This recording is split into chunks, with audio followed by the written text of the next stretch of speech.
So I'm going to show you in this video how to mark a box for cutting it. This is for a ceiling tile. Find the halfway point. It's 24.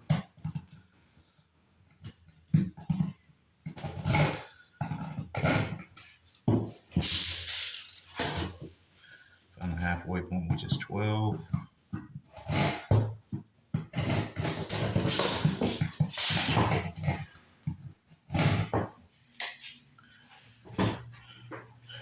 Take your box, sit it on there.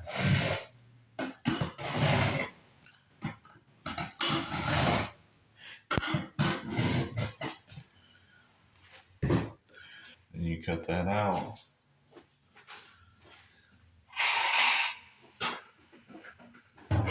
Ceiling box with a hanger, slide right down in it. It'll fit perfect every time. Please like and subscribe.